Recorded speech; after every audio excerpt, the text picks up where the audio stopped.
છોટાઉદેપુર જિલ્લાના સંખેડા તાલુકાના ભાટપુર ગામે આવેલ સાર્વજનિક હાઈસ્કૂલ ભાટપુરમાં તાલુકા કક્ષાનો 78મો સ્વતંત્ર દિનની ઉજવણી કરવામાં આવી, જેમાં ઉપસ્થિત મુખ્ય મહેમાન સંખેડા મામલતદાર સાહેબ હસ્તે ધ્વજ ફરકાવવામાં આવ્યો। ત્યારબાદ સાર્વજનિક હાઈસ્કૂલ ભાટપુર અને પ્રાથમિક શાળા દ્વારા સાંસ્કૃતિક કૃત્યો પણ રજૂ કરવામાં આવી તથા આચાર્ય તથા સ્કૂલ સ્ટાફ, શાળાના વિદ્યાર્થીઓને, વાલીઓ તેમજ સાર્વજનિક કેળવણી મંડળના સભ્યો અને તલાટી તથા સરપંચ અને ગ્રામજનો અને વેપારીઓ મોટી સંખ્યામાં ઉપસ્થિત રહ્યા હતા।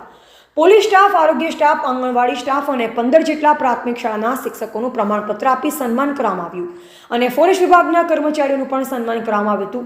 ઉજ્જવલા યોજનાના લાભાર્થીઓનું પણ સન્માન કરવામાં આવ્યું અને વિધવા સહાય, વૃદ્ધ સહાયનું પણ પ્રમાણપત્ર આપી સન્માન કરવામાં આવ્યું અને કાર્યક્રમ પૂર્ણ થયા બાદ મામલતદાર સાહેબના હસ્તે વૃક્ષારોપણ કરવામાં આવ્યું અને તાલુકા કક્ષાની ઉજવણી ઉમંગ અને ઉલ્લાસ સાથે કરવામાં આવી। બ્યુરો ચીફ પ્રશાંત પરમાર, છોટાઉદેપુર।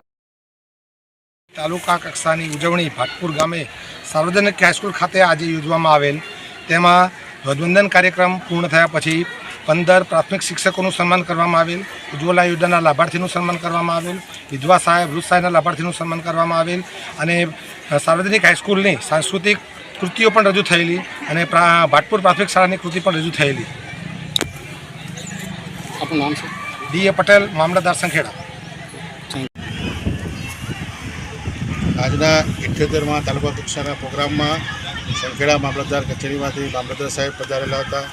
અમારા કેળવણી મંડળના પદાધિકારીઓ, પ્રમુખ શ્રી અલ્પેશભાઈ, મંત્રી શ્રી ભાવિનભાઈ તેમજ પ્રાથમિક શાળાના બાળકો પણ અહીંયા અમારી શાળામાં ઉપસ્થિત રહ્યા હતા।